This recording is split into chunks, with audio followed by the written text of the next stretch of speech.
나는 모든 사람이 부자가 되고 유명해져서 그들이 꿈꾸던 모든 일을 해봐야 한다고 생각한다. 그러면 돈과 명성이 정답이 아니라는 걸 알게 될 테니까. 짐 캐리. 미국의 미니멀리스트 조슈아 베커의 책 삶을 향한 완벽한 몰입을 읽었습니다. 미니멀리즘으로 가족을 위한 재정 상태에 여유가 생긴 저자는 그 돈으로 정말 하고 싶은 게 뭔지 고민했다고 해요. 돈이나 소유물이 중요한 일을 하는데 방해가 되지 않기를 바란다는 걸 깨닫고 시간이 흐를수록 돈과 소유에 대해서는 점점 정말로 신경 쓰지 않게 되었다고 해요. 그런데 한 가지, 조슈아 스스로가 성취한 일에 대해서 다른 사람들이 칭찬해주는 거, 칭찬은 항상 무너졌던 거죠. 관심받는 걸 좋아하는 마음이 걸림돌이구나 라고 깨달을 계기가 생긴 거죠. 조슈아가 낸 책이 베스트셀러가 되고 또 하필 같은 시기에 미니멀리즘 관련 책을 출간한 다른 미니멀리스트들에게 질투를 느끼게 됩니다. 관심을 받는 건 나였어야 하는데 라는 생각을 했다고 해요. 게다가 그 책을 쓴 미니멀리스트들 뿐만 아니라 같은 주에 사는 또 다른 작가의 페이스북 페이지가 저자의 것보다 빠르게 성장하고 있는 걸 발견하고 맙니다. 그때 또 조슈아의 책은 베스트셀러 목록에서 내려가 있었죠. 그래도 성공을 하지 않은 것은 아닌데 최고의 시기를 기뻐하기보다 옹졸한 마음으로 주변 사람들을 질투하고 있었던 거예요. 너무 부러웠고 떨쳐내기가 힘들었다고 합니다. 그러다 몇 주 후에 샌디에이고에서 열린 작가 앤 라모트의 강연에서 그녀가 한 말을 듣게 됩니다. 타인이 나를 어떻게 평가하는지에 따라 자기 가치와 성취감을 느낀다면 당신은 절대 성취감을 찾지 못할 거예요. 작가는 그녀의 말을 듣고 정신이 번쩍 들어요. 남들부터 받은 칭찬에서 나의 가치와 행복을 찾고자 했던 걸 깨달은 거죠. 자크라캉도 그런 말을 했는데 인간은 타인의 욕망을 욕망한다.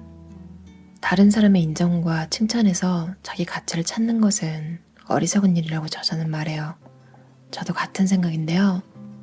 내가 원해서 하고 있는 거는 생각이 들지 않으면 우린 약간의 걸림돌에도 그 일을 쉽게 그만두게 되는 것 같아요. 게다가 뭔가를 하는 원동력이 남들의 칭찬이었다면 더 위험하다고 생각해요. 당신이 행복하기 위해 필요하지 않은 것들은 아무리 가져도 늘 충분하지 않다. 이런 말도 있죠. 우리의 목표가 단지 다른 사람들의 인정을 얻는 거라면 얻고 난 후에는 공허함만 남을 거예요. 내가 간절히 바라던 것도 이루고 나서 어느 정도 공허감이 느껴지는 시기가 있잖아요. 하물며 내가 진짜 원한 게 아니라 와, 저 사람한테 칭찬을 받을 수 있겠지? 이래서 시작한 일을 성취까지 한다고 해서 그게 정말로 내면에서 내가 기쁠 수 있을까요? 저자는 칭찬하든 말든 모든 잠재력을 발휘해서 각자에게 주어진 인생을 살라고 말해요. 가치 있는 사람이 되기 위해서 칭찬이 필요한 건 아니니까요. 잘한 일은 칭찬이 없어도 여러분 스스로가 느끼는 경우가 많죠. 내가 뭔가가 잘 됐다는 걸 느낄 때 남의 평가가 그리 중요하게 느껴지지 않는 것 같아요. 평가가 좋으면 좋은 거고 아니어도 난 이미 내 스스로 만족했으니까 괜찮다는 생각이 들죠. 근데 내가 뭔가에 불안하고 아무래도 어딘가 좀 부족해 할 때 그때는 심지어 남들이 칭찬을 해도 칭찬이 칭찬으로 안 들리고 뭐지 왜 거짓말하지? 나 듣기 좋으라고 그런 소리 하나?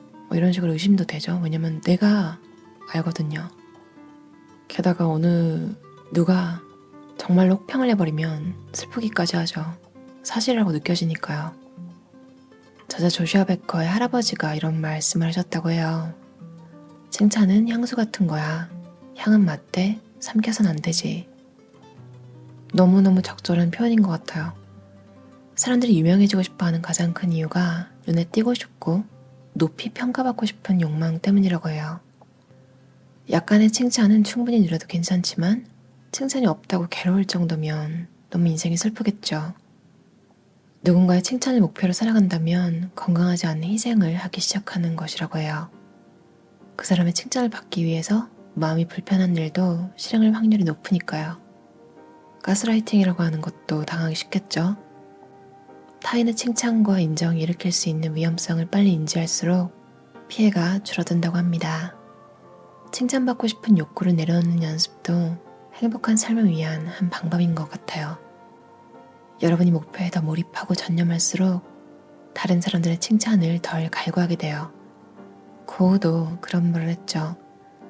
만약 당신의 내면에서 당신은 그림을 그릴 수 없을 거야 라는 목소리가 들려도 그냥 계속해서 그림을 그리라고. 그러면 그 목소리가 자연스럽게 사라질 거라고요. 저자는 당신이 받아 마땅한 칭찬은 감사하게 받되 다른 사람들에게 아낌없이 그 칭찬의 공을 돌려야 한다고 해요. 칭찬이 아닌 내가 원래 하고자 했던 일 그 자체에 집중하려고 노력해야 할 것 같아요. 그러면 사람들의 의견에도 덜 휘둘리겠죠.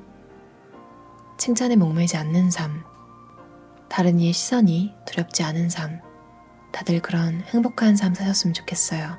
들어주셔서 감사합니다.